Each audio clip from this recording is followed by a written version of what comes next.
شروع اللہ کے بابرکت نام سے جو بڑا مہربان اور نہایت رحم کرنے والا ہے۔ آج کا وظیفہ میں خاص طور پر ان بہنوں اور ماؤں کے لیے لے کر آیا ہوں جو اپنے بھائیوں کو، بیٹوں کو کامیاب ہوتا ہوا دیکھنا چاہتی ہیں۔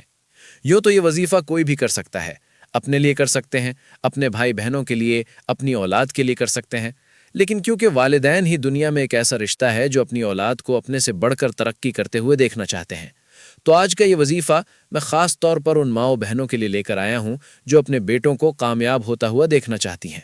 سورۃ الکوثر اور الحمدللہ رب العالمین کا یہ چھوٹا سا وظیفہ ہے۔ اگر آپ روزانہ کا معمول بنا لیتی ہیں، انشاءاللہ آپ اپنے بیٹے، اپنی اولاد کو کامیاب ہوتے ہوئے دیکھیں گی، اور انشاءاللہ دنیا آپ کے بیٹے کی قسمت پر رشک کرے گی اور اس کی مثالیں دے گی۔ وہ لوگ جو زندگی کے ہر میدان میں اپنی اولاد کو کامیاب دیکھنا چاہتے ہیں تو آج کا یہ وظیفہ لازمی کیجیے، اور انشاءاللہ اس وظیفے کے فضائل اور برکات کی وجہ سے ان کے بیٹے، ان کی اولاد دنیا کے ہر معاملے میں ترقی کی منازل طے کرے گی۔ ناظرین، یہ اتنا تیز وظیفہ ہے کہ فوراً بارگاہ الہی پہنچ کر آپ کی دعا قبول کرواتا ہے۔ یہ وظیفہ زندگی کے ہر مسئلے کے حل کے لیے کافی ہے۔ اگر کامیاب زندگی گزارنا چاہتے ہیں تو اس وظیفے کو لازمی کر لیجئے۔ وہ لوگ جو دنیا کے تمام مسائل سے تنگ آ چکے ہیں اور اپنی اولاد کی وجہ سے بہت زیادہ پریشانی کا شکار ہیں، ان سے گزارش کروں گا کہ وہ دنیا جہان کے تمام کام چھوڑ کر یہ وظیفہ لازمی کر لیں۔ یہ خاص وظیفہ ہے کہ جسے پڑھنے والا رب کعبہ کو راضی کر لیتا ہے، اور جس بندے سے رب راضی ہو جائے اس بندے کی ہر مشکل، پریشانی، تنگ دستی ٹل جاتی ہے۔ سورۃ الکوثر اور الحمدللہ رب العالمین کا کمالات ہر کوئی جانتا ہے۔ اگر کوئی نہیں جانتا تو آج کا یہ وظیفہ بتائے گئے طریقے سے ایک بار میرے کہنے پر کر کے دیکھ لیجئے۔ ناظرین، شرط یہ کہتا ہوں آپ تمام وظائف بھول جائیں گے، صرف ایک بار پڑھنے کی دیر ہے۔ یہ وظیفہ آج تک جس کسی کو بتایا، جس کسی نے پڑھا، رب نے بے شمار رحمتوں اور برکتوں سے نوازا ہے۔ یہ وہ وظیفہ ہے کہ جس سے انشاءاللہ آپ کی تمام پریشانیاں ختم ہو جائیں گی، اور اس عمل کی برکت سے آپ کی اولاد کی بھی تمام پریشانیاں دور ہو جائیں گی، اور انشاءاللہ آپ کی اولاد دن دگنی رات چگنی ترقی کرے گی۔ ایک مرتبہ ایک صاحب حضرت علی رضی اللہ تعالیٰ عنہ کی بارگاہ میں حاضر ہوئے اور فرمایا، میں تنگ دست ہوں اور گھر کے حالات خراب ہیں، بیٹے کا کاروبار نہیں ہے اور وہ رزق کی وجہ سے پریشان ہے، تنگ دست ہے۔ مولا علی نے فرمایا، جاؤ استغفار کرو۔ ایک دوسرا شخص آ کر کہتا ہے کہ حضرت میں بے اولاد ہوں، پریشان ہوں۔ مولا علی نے فرمایا، جاؤ استغفار کرو۔ ایک تیسرا شخص آ کر کہتا ہے کہ میرے گھر میں پریشانیاں ہیں۔ مولا علی اس سے بھی فرماتے ہیں کہ جاؤ استغفار کرو۔ ناظرین، جب وہ تینوں شخص چلے گئے تو پاس بیٹھے ایک بندے نے حضرت علی سے پوچھا کہ مولا علی، آپ کے پاس 3 بندے آئے، تینوں نے اپنے مختلف مسائل پیش کیے اور آپ نے تینوں کو ایک ہی وظیفہ بتایا، تو مولا علی نے فرمایا کہ ہماری تباہی اور بربادی کی سب سے بڑی وجہ ہمارے گناہ ہوتے ہیں۔ اگر کسی کا رزق تنگ ہوتا ہے تو وہ توبہ کرے، اگر پریشانیاں کسی کی جان نہیں چھوڑ رہی تو وہ توبہ کرے، اگر کسی پر آزمائش آتی ہے تو وہ توبہ کرے، اگر کسی کے گھر فاقے ہیں، غربت ہے تو وہ توبہ کرے۔ توبہ کا ذکر، استغفار رب کو راضی کر لیتا ہے، رب کو منا لیتا ہے، اور جس بندے سے رب راضی ہو جاتا ہے پھر اسے مانگنا نہیں پڑتا، اسے غیبی خزانوں سے دیا جاتا ہے۔ مولا علی نے فرمایا کہ جب کبھی آپ پر مشکل وقت آ جائے تو استغفار کرو، اور بعض اوقات انسان سے جانے انجانے میں کوئی ایسا گناہ، کوئی ایسی بات، کوئی ایسا عمل ہو جاتا ہے کہ وہ بندہ رب کی پکڑ میں آ جاتا ہے، اور جب بندہ رب کی پکڑ میں آ جائے تو پھر دنیا کی کوئی جادو جنات، کوئی وظیفے، اعمال، کوئی بھی عمل آپ کے لیے فائدہ مند نہیں رہتا۔ تو جب تک آپ اپنے گناہوں کی سچی توبہ نہیں کر لیتے، ناظرین، آپ کامیاب ہو ہی نہیں سکتے۔ اس لیے سب سے پہلے آپ نے اپنے گناہوں کی سچی توبہ کرنی ہے، اور یہ سمجھیے کہ کامیابی کا ایک راز ہے جو حضرت علی رضی اللہ تعالیٰ عنہ نے ہمیں بتایا ہے۔ میں لوگوں کے وظائف سنتا ہوں، بڑے بڑے وظائف بتاتے ہیں، بڑے بڑے درس دیتے ہیں، لیکن ہم میں سے آپ سے بہت سے لوگ ان باتوں کو پہلے سے جانتے ہیں۔ مقصد کیا ہے کہ کوئی ایسا عمل بتا دیا جائے جو ہمیں واقعی کامیاب کر دے۔ تو ناظرین، استغفار ایک ایسا عمل ہے جو ہماری یقینی کامیابی کا ضامن ہے۔ ہمارے گناہ ہی ہیں جن کی وجہ سے ہماری تباہی اور بربادی روز بروز بڑھتی جا رہی ہے، ختم ہونے کا نام ہی نہیں لے رہی، اور اگر آپ اس تباہی اور بربادی سے بچنا چاہتے ہیں تو استغفار کی کثرت کیجیے، کیونکہ ناظرین، دین اسلام میں استغفار کی بڑی اہمیت ہے، اور قرآن کریم میں بہت ساری آیات موجود ہیں جو مغفرت اور استغفار کے بارے میں بتاتی ہیں۔ کچھ آیات اس کے بارے میں حکم دیتی ہیں کہ اس کی طلب کے بارے میں ہے، اور کچھ اس کی تعریف بیان کرتی ہیں۔ سورۃ النساء میں اللہ رب العزت نے نبی محترم صلی اللہ علیہ وسلم کو حکم دیا اور فرمایا، اور اللہ سے بخشش مانگو، بے شک وہ بخشش کرنے والا اور مہربانی کرنے والا ہے۔ اسی طرح سورۃ المزمل میں رب کریم نے مومنوں کو اس بارے میں حکم دیا اور اللہ سے بخشش طلب کرتے رہو، یقیناً وہ بخشنے والا مہربان ہے۔ اور ناظرین، نبی صلی اللہ علیہ وسلم کا فرمان ہے کہ میں اللہ سے دن میں 100 بار بخشش مانگتا ہوں۔ تو ناظرین سوچئے کہ جب رسول اللہ صلی اللہ علیہ وسلم جیسی ہستی اللہ سے دن میں 100 بار استغفار مانگ رہے ہیں تو استغفار کی اہمیت کتنی ہوگی، اور میرے اور آپ کے لیے استغفار کتنا ضروری ہوگا۔ استغفار کے ثمرات میں گناہوں کی بخشش، اللہ کی رضا اور اس کی محبت اور رحمت، عذاب کا ٹل جانا، کثرت سے خیر و برکت اور دلوں کا روشن اور درجات کا بلند ہونا، زہد و تقوی ورا کا پیدا ہونا، وقار اور بردباری میں اضافہ، روزی میں کشادگی، مال و دولت میں اضافہ، بلاؤں اور مصیبتوں سے دوری، جسمانی اور روحانی قوت میں اضافہ ہونا اور بے شمار فضائل اور برکات ہیں۔ جہاں استغفار کے بے شمار فائدے ہیں، وہاں کچھ شرائط بھی ہیں، اور ان میں اولین یہ ہے کہ اللہ تعالیٰ کو حاضر اور ناظر ماننا اور اس کے لیے دل میں جذبہ اخلاص کا موزن ہونا اور عاجزی اور انکساری کے ساتھ اللہ کی طرف متوجہ ہونا اور خشوع اور خضوع کے ساتھ اس کے احکامات کو سمجھنا اور ان پر عمل کرنا، جبکہ استغفار کے آداب میں طہارت جسمانی اور روحانی کا ہونا بھی انتہائی ضروری ہے۔ اور استغفار کے اوقات وقت سحر کے علاوہ پچھلی رات کو اللہ سے بخشش مانگنا انتہائی قبولیت کا وقت ہے۔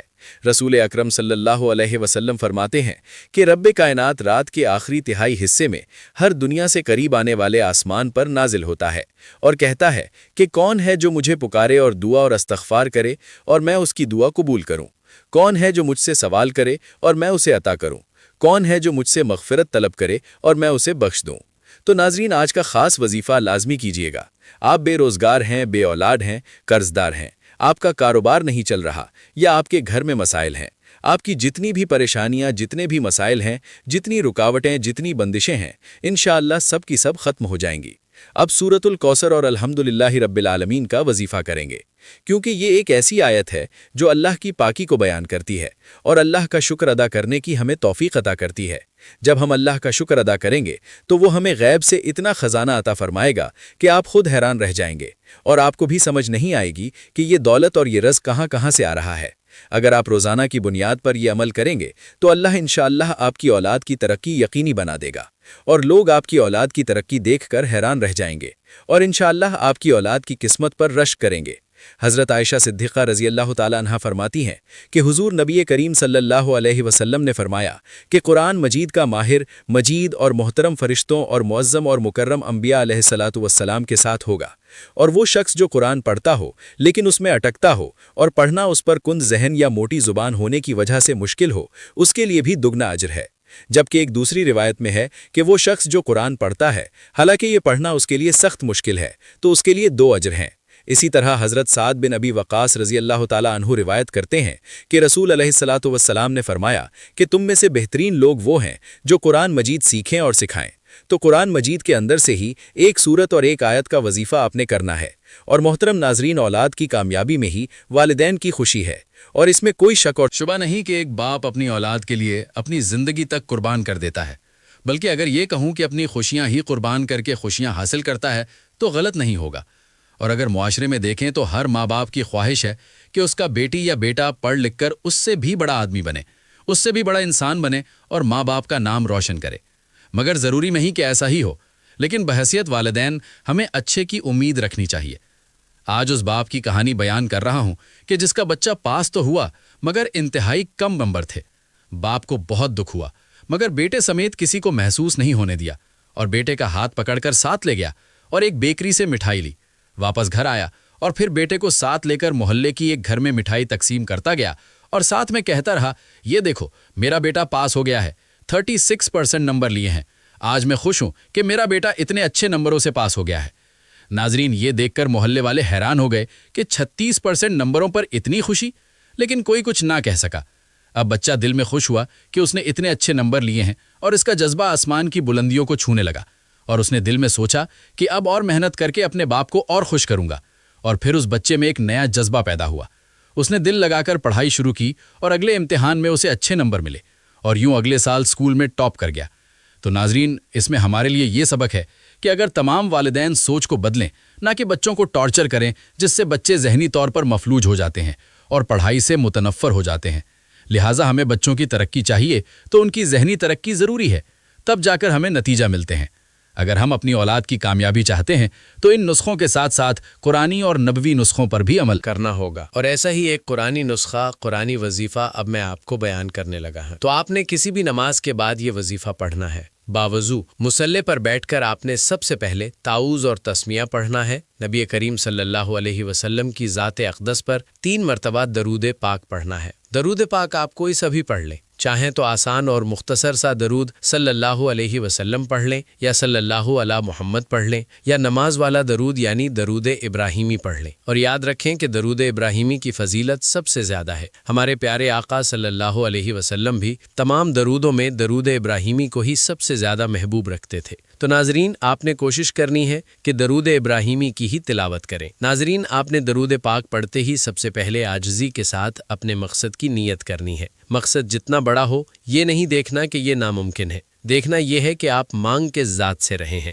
جو عرش الہی کا رب ہے، جو تمام خزانوں کا مالک ہے۔ آپ اس رب سے مانگ رہے ہیں جس کے قبضہ قدرت میں دونوں جہانوں کی بادشاہت ہے، اور وہی سب کو عطا کرنے والا ہے۔ بے شک وہ ہر چیز پر قادر ہے۔ آپ انشاءاللہ جو مانگیں گے آپ کو ضرور ملے گا۔ تو اپنے مقصد کی نیت کیجئے۔ اگر آپ اپنی اولاد کی ترقی اور کامیابی چاہتے ہیں تو یہ ذہن میں رکھیے کہ میں بیٹے یا بیٹی کے لیے یہ وظیفہ کر رہا ہوں یا کر رہی ہوں۔ اگر آپ کی کوئی حاجت ہے، کوئی اور پریشانی ہے، تب بھی آپ یہ وظیفہ پڑھ سکتے ہیں۔ آپ کو اپنے مقصد کی نیت کرنے کے بعد وہیں بیٹھے آنکھوں کو بند کرنا ہے اور پوری توجہ اور دھیان کے ساتھ وظیفہ پڑھنا شروع کرنا ہے۔ درود پاک پڑھ کر جو بھی دعا اور جو بھی وظیفہ کیا جاتا ہے ناظرین، وہ ضرور قبول ہوتا ہے۔ تو جو بندہ درود پاک پڑھتا ہے تو وہ اللہ کو راضی کرتا ہے، کیونکہ اللہ اس عبادت سے بہت خوش ہوتا ہے۔ اس لیے کہا جاتا ہے کہ تمام عبادتوں میں سے سب سے افضل عبادت درود پاک پڑھنا ہے، جس کی قبولیت کا کوئی شک ہی نہیں ہے، کیونکہ رب کی رضا اس میں ہے کہ جب بندہ اپنے کبیرہ صغیرہ گناہوں کو بخشش کروا لیتا ہے، رب کو راضی کر لیتا ہے، اور پھر رب سے جو مانگتا ہے تو رب بھی اسے عطا کرتا ہے۔ اس طرح سے آپ نے درود پاک پڑھ کر یہ وظیفہ شروع کرنا ہے، اور یہ وظیفہ آپ اپنے ہاتھوں کی انگلیوں پر گن کر پڑھ سکتے ہیں، بہتر یہی ہے، ورنہ تسبیح کا استعمال بھی کر سکتے ہیں۔ تو تعوذ تسمیہ پڑھ کر 3 بار درود پاک پڑھا۔ اب آپ نے ہاتھ کی انگلیوں پر 100 بار الحمدللہ رب العالمین پڑھنا ہے، اور 100 بار جب آپ کی زبان سے الحمدللہ رب العالمین نکل رہا ہو، آپ روتے ہوئے، تڑپتے ہوئے، سسکتے ہوئے رب کعبہ سے مانگتے چلے جائیں۔ یقین کیجئے اللہ تعالیٰ انشاءاللہ آپ کی نسلوں کو آباد کر دے گا۔ جن گناہوں کی پکڑ کی وجہ سے رب نے آپ کا رزق تنگ کیا ہے، آپ کے گھر میں پریشانیاں ہیں، فاقے ہیں، غربت ہے، تنگ دستی ہے، اس صورت کی فضیلت اور برکت سے انشاءاللہ ہر طرح کی پریشانیاں، ہر طرح کے گناہ اور ہر طرح کی بندشیں ٹوٹ جائیں گی، اور کامیابی انشاءاللہ آپ کا مقدر ہوگی۔ 100 مرتبہ الحمدللہ رب العالمین پڑھنے کے بعد آپ نے اللہ کے 2 ناموں کا وظیفہ کرنا ہے، اور وہ اللہ کے نام ہے یا رزاق یا فتاح۔ آپ نے 11 مرتبہ ان ناموں کا وظیفہ کرنا ہے، یا رزاق یا فتاح۔ اس طرح ملا کر پڑھیں گے تو یہ 1 شمار ہوگا، اور اس طرح سے آپ نے 11 مرتبہ پڑھنا ہے۔ یا رزاق یعنی اے رزق دینے والی ذات، اے مشکلوں پر قابو پانے والی ذات، اے کامیابی دینے والی ذات۔ یا رزاق یا فتاح پکارنے کی دیر ہے۔ ناظرین، انشاءاللہ عرش الہی سے فرشتے زمین پر اتریں گے اور آپ کے لیے، آپ کی اولاد کے لیے کامیابیاں چھوڑ جائیں گے۔ یا رزاق یا فتاح پڑھنے کے بعد آپ نے تیسرے اور آخری نمبر پر اب جو وظیفہ کرنا ہے سورۃ الکوثر کا وظیفہ ہے، اور آخر میں آپ نے وظیفہ صرف 3 بار کرنا ہے، یعنی سورۃ الکوثر کو صرف 3 بار پڑھنا ہے۔ 3 بار سورۃ الکوثر پڑھ کر آخر میں 3 بار وہی درود پاک پڑھ لیں جو وظیفہ شروع کرتے وقت پڑھا تھا، اور وظیفہ مکمل کر دینا ہے۔ اب آپ نے اللہ کی ذات سے مانگنا ہے، اللہ سے رو رو کر، گڑ گڑا کر مانگنا ہے، دونوں ہاتھوں کو بلند کر کے مانگنا ہے، اور اس یقین اور بھروسے سے مانگنا ہے کہ اللہ آپ کو ضرور عطا فرمائے گا، کیونکہ اللہ کہتا ہے کہ میں بندے کے ساتھ ویسا ہی معاملہ کرتا ہوں جیسا وہ مجھ سے گمان رکھتا ہے۔ تو ناظرین، دلوں میں وسوسے نہیں رکھنے بلکہ کامل یقین رکھ کر اللہ سے مانگنا ہے۔ انشاءاللہ آپ خود دیکھیں گے کہ آپ کی اولاد زندگی کے ہر میدان میں انشاءاللہ کامیاب ہوگی، اور لوگ آپ کی اولاد کی قسمت پر رشک کریں گے، اور دنیا انشاءاللہ آپ کی اولاد کی مثالیں دے گی۔ اللہ تعالی ہم سب کو اس قرآنی وظیفے سے بھرپور فائدہ اٹھانے کی مکمل توفیق عطا فرمائے، آمین یا رب العالمین۔ اللہ حافظ۔